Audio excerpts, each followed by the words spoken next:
estadística, escuchamos cuál es el universo del diseño que estás haciendo, o cuál es el universo que abarca, ¿verdad? Hay algunos compañeros que trabajan en estadística, pues, que son un poco románticos en este sentido y pues quieren decir, bueno, como no se acuerda aquel que es el universo, lo voy a, o voy a hacerlo creer de que él no sabe de estadística. Esas son cuestiones particulares, Ricardo. Lo que tenemos que entender cuando nos hablan del universo es la población que estamos utilizando, la gente, las cosas que estamos evaluando, ¿verdad? Ese va a ser su universo que estamos nosotros en sí trabajando y pues no se hagan bolas cuando alguien tiene ese tipo de problemas. Y muestra, ¿verdad? Son términos relativos. ¿Por qué relativos?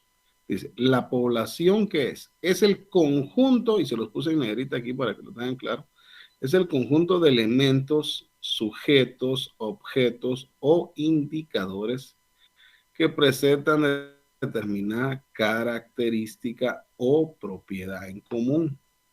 Pudiésemos decir que es en este caso, cuando hablamos de característica, pudiese ser la variable que yo estoy averiguando, ¿verdad? En común. Por ejemplo, un grupo de estudiantes y la variable que quiero ver yo es que sean varones.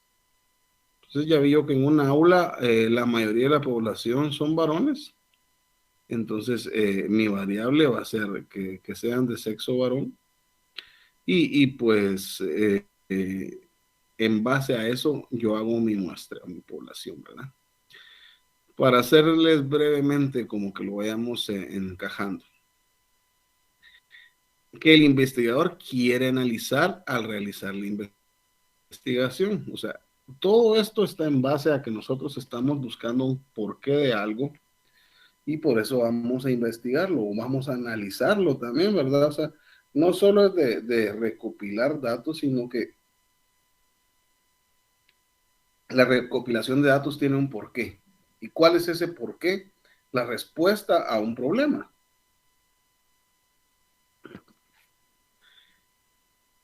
Realizar una investigación, problema.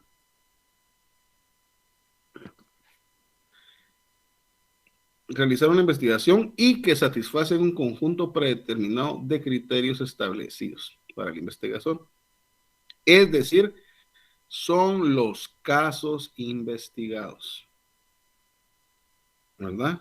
Otra palabra, y hasta aquí está en negrita sobresaltada, de que nos dice una palabra muy común utilizada, es decir, son los casos investigados.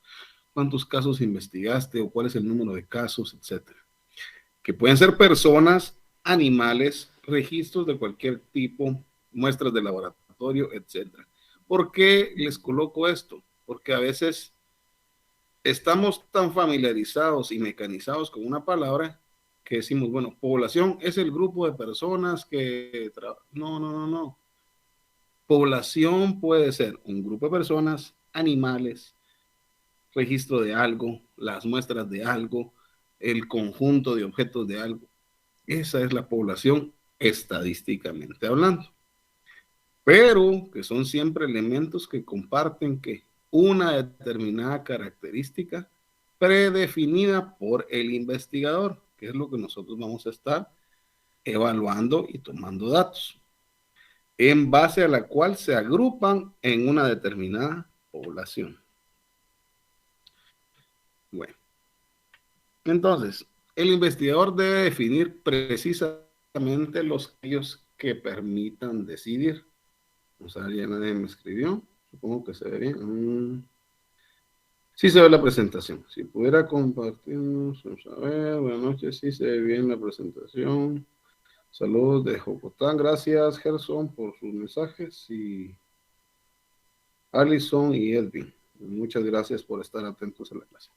Bueno, les agradezco. Me alegra que sí se vea. Dice, el investigador debe definir.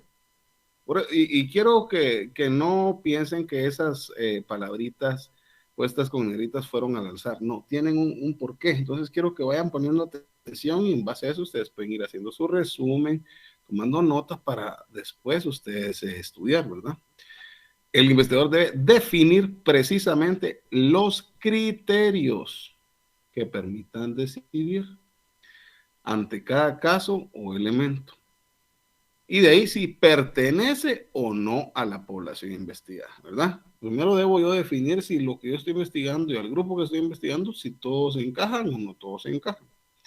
Por ejemplo, yo digo, bueno, ya dividí por sexo, pero yo digo un grupo de jóvenes varones de 1,60 en adelante. Entonces mi sesgo, ya sé que los que miden abajo de 1,60, pues se van, ¿verdad? Por darles un ejemplo. Es decir, debe determinar estrictamente el marco muestral o los límites de la población, ¿verdad? Aquí he puesto un límite, ¿verdad? A partir de, o por ejemplo, puedo decir, el grupo de jóvenes varones de esta aula, mayores de edad, por ejemplo. Solo los mayores de edad y el resto no cuenta, ¿verdad? Entonces, en eso debemos poner nosotros atención. Cuando el tamaño de la población es muy grande, la investigación no se realiza en toda su extensión, sino en un subconjunto. O sea, imagínense nosotros hacer una investigación de toda la población de un país, por ejemplo, y si ese país es Estados Unidos, imaginen cuándo terminen de hacer eso, ¿verdad? O parte de ella. Y entonces nosotros, ¿qué hacemos? Hacemos un subconjunto hacemos un grupito, escogemos al azar ciertas personas, ¿verdad? Y a esto le llamamos muestra. Y después se generalizan los hallazgos obtenidos a toda la población. Pero mire, y si yo estoy tomando solo una muestra, un subconjunto, un grupito, ¿será que eso es una evidencia de lo que puede pasar? La respuesta real sería sí y no. Sí, si lo hago bien. Si lo hago completamente al azar, si no escojo yo cuando estoy viendo, no, es que mejor a este o esto. No, tiene que ser a cualquiera, en cualquier momento, en cualquier instante, en cualquier situación, ¿verdad? Por ejemplo, digo yo, bueno, voy a hacer un análisis económico y solo agarro a un sesgo de la población que es de bajos recursos. Entonces, mi enfoque va a ser específicamente este grupo, pero si yo lo hago completamente al azar, puedo escoger una persona que pues tal vez tiene para mantenerse a él y su familia, alguien que tiene para dar inclusive trabajo, o alguien que tiene mucho dinero, o alguien que realmente necesita que alguien lo apoye para su alimentación. Entonces, ahí puedo decir que sí estoy siendo objetivo y mis respuestas van a tener 90, 95, 99% de certeza, ¿verdad? Posiblemente, y se han dado casos que cuando se toma toda la población, los datos no tienden a ser tan reales. ¿Por qué? Porque la gente también a veces, cuando hacemos poblacional de personas, la gente tiende a veces a mentir o no a tomar las cosas. A veces es mejor la observación de algún objeto, de algo, que alguien me diga qué está haciendo. Bueno, la muestra es el subconjunto de la población donde se efectúa o lleva a cabo la investigación con finalidad de generalizar posteriormente los resultados a toda la población. Para que dicha generalización sea lícita, la muestra debe poseer, ¿qué cosa? Las mismas características básicas o muy similares relevantes de la población investigada. Es decir, debe ser representativa de la población. ¿Ah?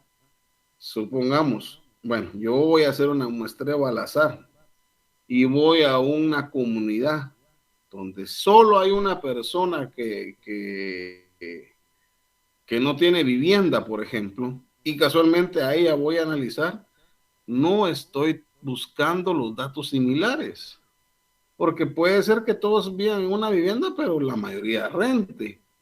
Pero solo uno de tal vez 10,000 no tiene un lugar donde dormir, por decirles un ejemplo, ¿verdad? A veces puede ser que hasta sea mucho más gente que la que tiene casa. Pero es para que vamos entendiendo a lo que me refiero.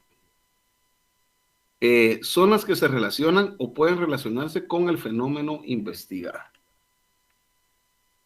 Si N es el tamaño de la población y N minúscula el tamaño de la muestra,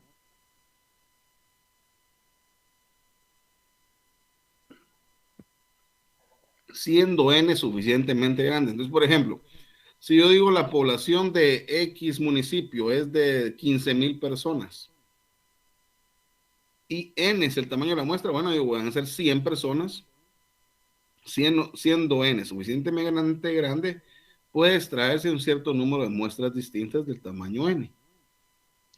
Quiere decir esto que yo puedo hacer diferentes grupos en el mismo lugar. Por ejemplo, un municipio, bueno, digo, voy a determinar que N van a ser 10 personas y voy a tomar 10 en cada aldea, por decirles, hasta sumar a 100. Si en cambio N es un número pequeño, por ejemplo, 30 o 40 casos, perdón, que me quedo en el bigote café, convendrá investigar directamente a toda la población, es decir, no extraer una muestra de su conjunto. O sea, si la cantidad total es bastante pequeña, pues hagámoslo con la total. Pero vamos a tomar un muestreo o un subconjunto, como ustedes le quieran decir, cuando la población es bastante grande. Como les acabo de explicar, una muestra de una población de un municipio. Por ejemplo, yo estoy criando pollos y tengo un galpón con 10,000 aves. Voy a sacar, pues imagínense a qué horas termino de hacer un muestreo a 10,000 aves. Pero sí puedo definir a sacar 100 totalmente al azar, que no me llevará más de una hora tomar los datos. ¿Sí? Pero son datos importantes. Por ejemplo, me puede servir para hacer un análisis de si hay presencia de alguna enfermedad, ¿verdad? O hay deficiencia de algún nutriente, o está pasando algo con esos tipos de pollos, etcétera, ¿verdad? Entonces, son datos importantes. Entonces, después tenemos un tipo de muestreo. La representatividad de la muestra tiene que ver, entonces, con que ésta posee aproximadamente las mismas características básicas que posee la población. Las mismas características básicas que posee la población. Y esto a su vez tiene que ver con la manera de seleccionar u obtener la muestra, es decir, con los procedimientos de extracción. ¿Qué quiere decir esto? Que hay diferentes métodos o formas de nosotros hacer muestreos, ¿verdad? Es decir, con los procedimientos de extracción de la muestra y con el tamaño de la muestra. Hay distintos procedimientos de obtención de muestra y definen distintos tipos de muestreo en general. ¿Cómo se van a definir esos muestreos? Se clasifican en probabilísticos y no probabilísticos. Quiere decir que hay muestreos que se basan en la probabilidad y otros que no. Ahora, ¿cuándo es un muestreo probabilístico? Es cuando todos y cada uno de los elementos que integran la población tienen la misma probabilidad conocida de ser seleccionados. Es decir, de integrar la muestra. Ojo, es cuando todos y cada uno de los elementos que integran la población tienen la misma probabilidad conocida de ser seleccionados. Quiere decir que yo puedo escoger a cualquiera, sin importar cuál, sin tener preferencia a, ese va a ser el probabilístico. En caso contrario, es decir, cuando no todos tienen la misma posibilidad de ser elegidos o esta probabilidad no se conoce, el muestreo se denomina no probabilístico. Pese a que nunca hay garantía absoluta de representatividad en los muestreos probabilísticos, el error de muestreo, es decir, el margen de error, porque obviamente va a haber un error en nuestra respuesta, ¿verdad? Entonces, ustedes no se han visto cuando hacen análisis de las votaciones, por ejemplo, que ya estamos a la vuelta de eso para el otro año. Ustedes miran el periódico y dice que vino X firma e hizo su análisis estadístico y dicen con un margen de error del 1%. Quiere decir que según su estudio ellos están diciendo que con el 99% de certeza en ese momento, en ese día, X persona tiene mayor probabilidad o tiene cierta probabilidad de alcanzar cierto puesto en el gobierno, ¿verdad? Es decir, el margen de error o riesgo de equivocarse al generalizar los resultados obtenidos en la muestra a toda la población puede calcularse. Por ejemplo, ahora que oímos mucho con el tema de las vacunas. Dicen, la vacuna X o la vacuna Y tiene 90% de probabilidad. Entonces, ¿cuál es su margen de error? Un 10%. ¿Me explico? Si ella tiene un 60% de probabilidad, quiere decir que hay un 40% de que no funcione. ¿Sí? A eso se refiere el margen de error. El contrario al que nos ofrecen, ¿verdad? Ah, es que tiene un 90%, sí, pero hay un 10% que puede ser que no funcione. Entonces hay que tomarlo en cuenta. Entonces, es raro el producto que diga tenga un 100% de efectividad. Generalmente, como están basados en estudios estadísticas y se hacen con personas, con animales, con plantas, tal vez lo que se llega es un 99%, generalmente cuando es un producto de muy buena calidad y que causa efectos sobre algo. Obtenido la muestra de toda la población, puede calcularse el margen de error, que sería nuestra desviación estándar, y se define antemano en los muestreos no probabilísticos. El margen de error se desconoce. En un muestreo no probabilístico, su margen de error lo van a desconocer y por ende no se puede calcular. Digamos que cuando no es probabilístico, puede que funcione, puede que no funcione, ¿verdad? Entonces, pero no decimos con tal certeza va a suceder.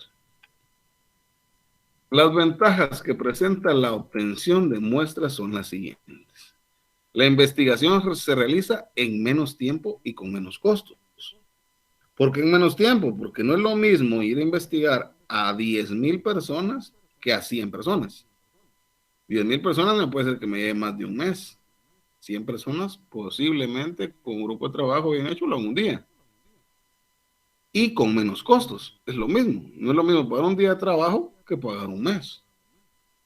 Permite profundizar más el análisis de las variables. ¿Por qué? Porque como es más pequeña la cantidad, puede ser hasta más cantidad de interrogantes de respuesta y mayor análisis en cada una de ellas. Involucradas en el fenómeno investigado y permite mayor control de dichas variables.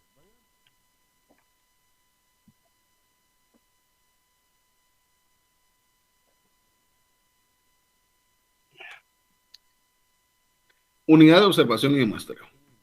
La unidad de observación es cada uno de los elementos, sujetos, objetos o indicadores que integran en este caso la población y en lo que se analizan las variables investigadas. La unidad de muestreo o de análisis en elemento utilizado para seleccionar la muestra.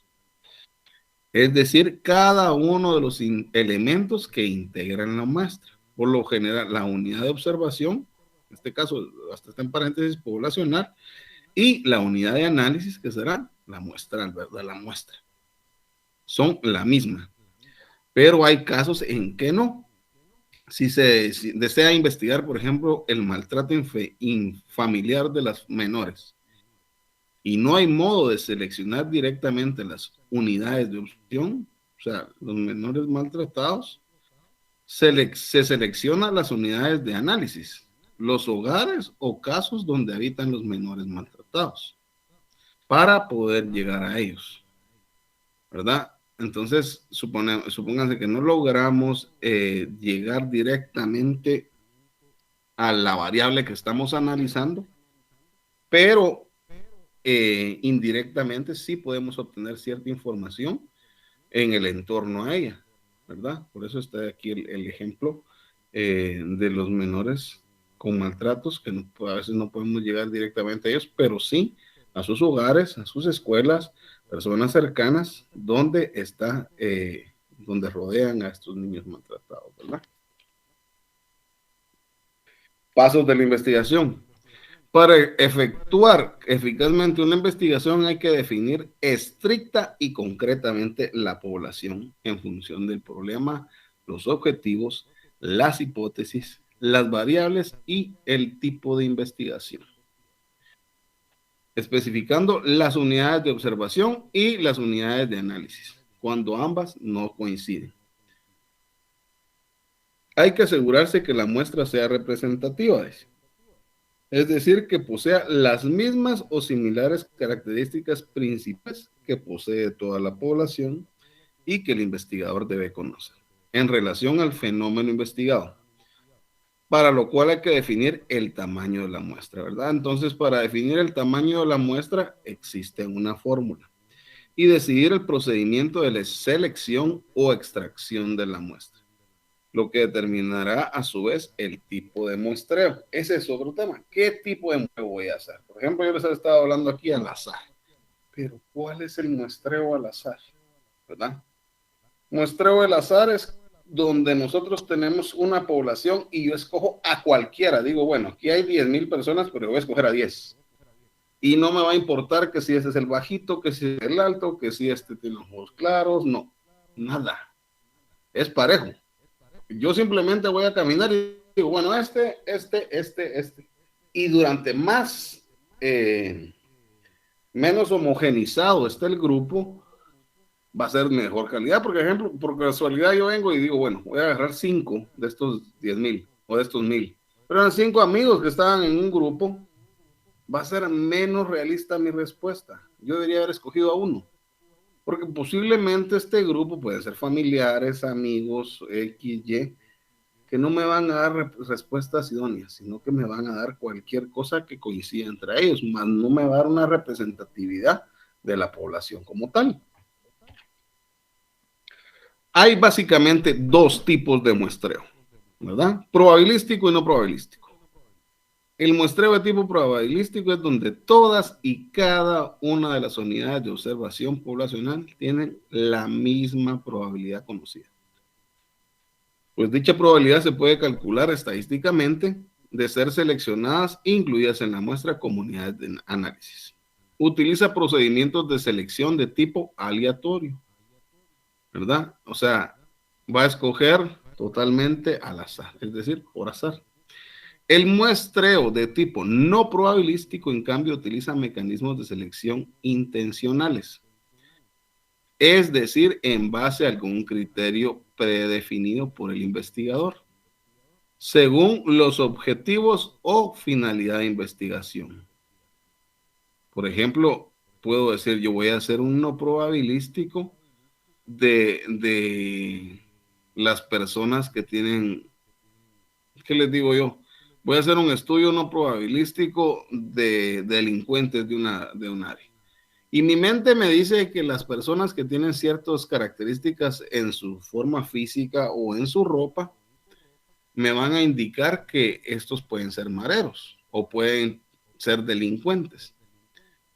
Entonces yo busco esos rasgos y digo, bueno, a este, y posiblemente no sean de esos, pero yo ya estoy dando un criterio de cuál es el grupo que realmente quiero investigar, ¿verdad? Entonces, ese es el no probabilístico. Si fuera probabilístico, yo tuve que escoger a cualquier persona.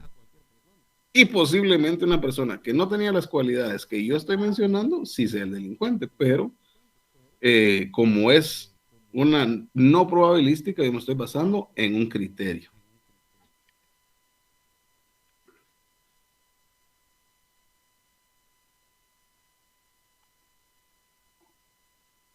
Los muestreos probabilísticos se clasifican en aleatorio, simple, sistemático, estratificado y por conglomerado.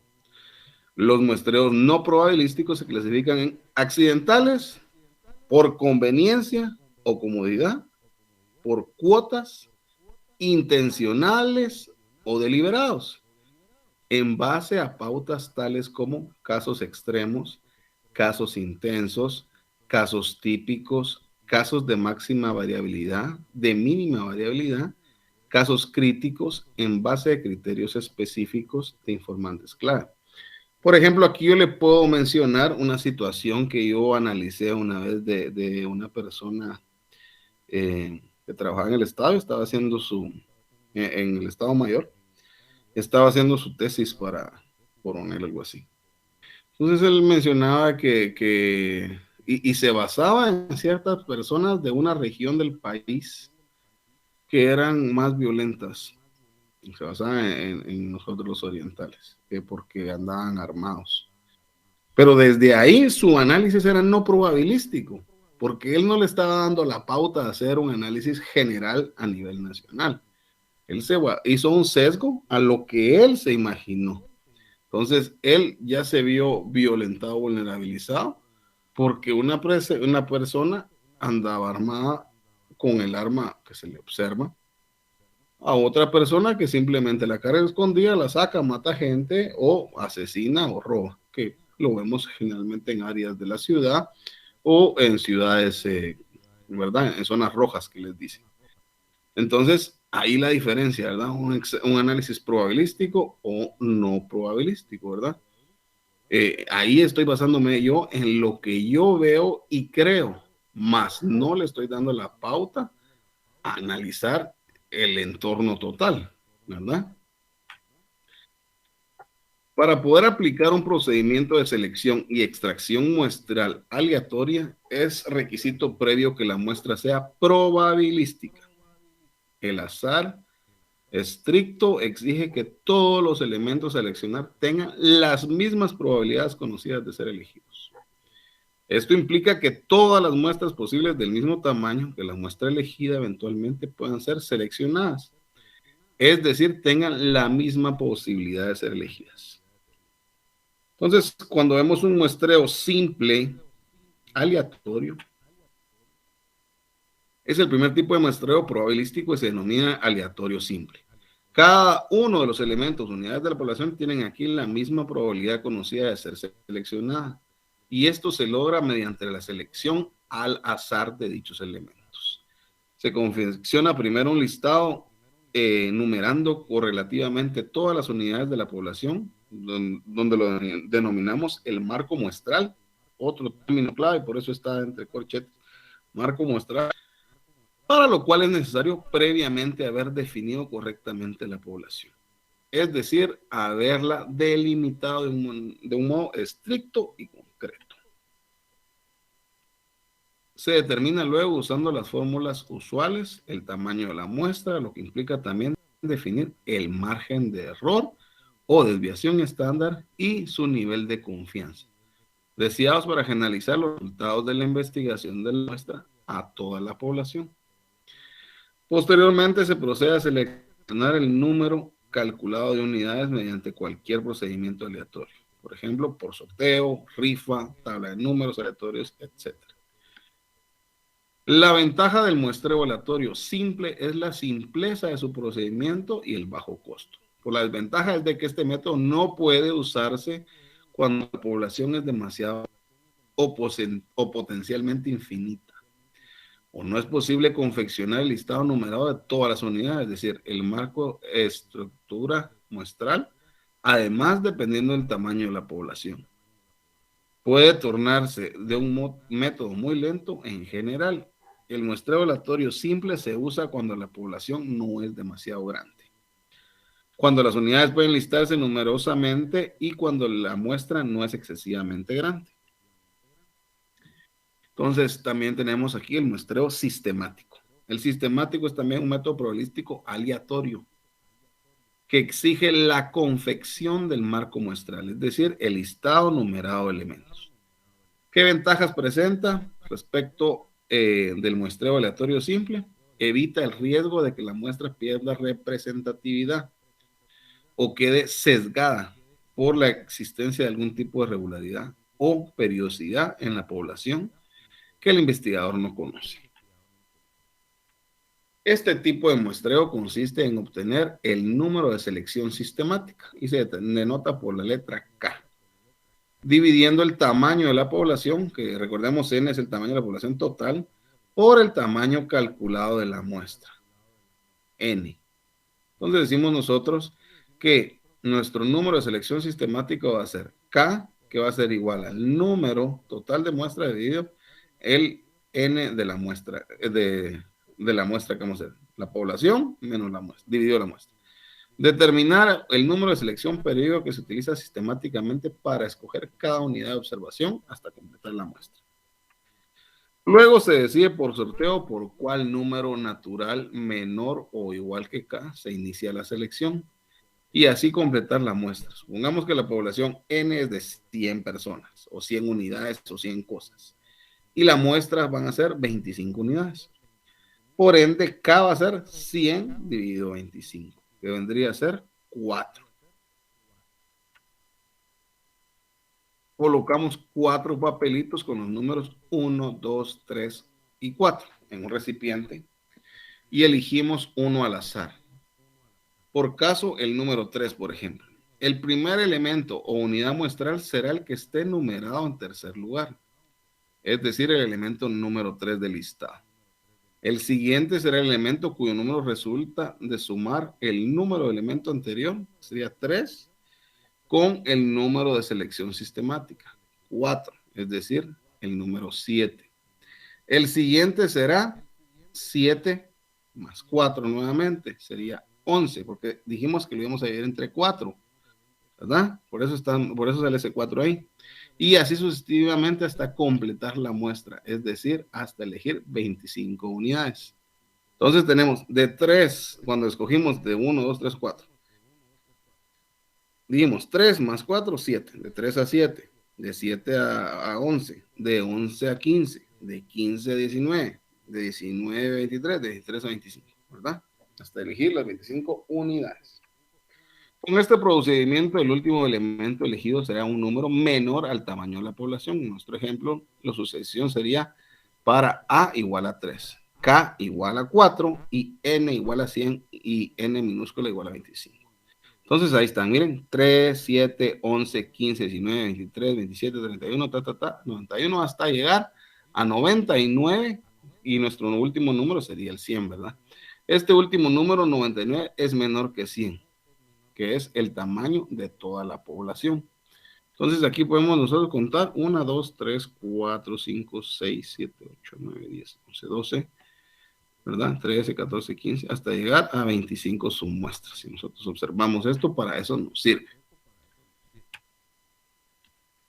En general, si llamamos A al primer número elegido, es decir, 3, y K el número de selección sistemática, que es 4, el segundo número será A más K, ¿verdad?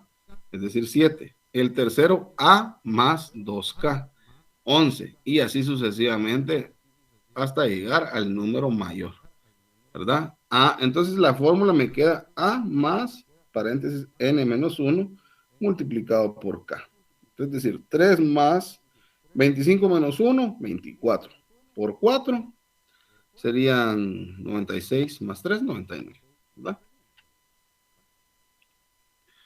Muestreo estratificado. Es un procedimiento que se emplea cuando se conoce la distribución y la variabilidad de la variable en toda la población. Esto significa que el investigador sospecha o sabe que la variable principal que está analizando se comporta de manera diferente, es decir, varía en cada estrato o subgrupo. Hay alguna cuestión que difiere de la población y también que el investigador conoce cómo se distribuye porcentualmente la variable.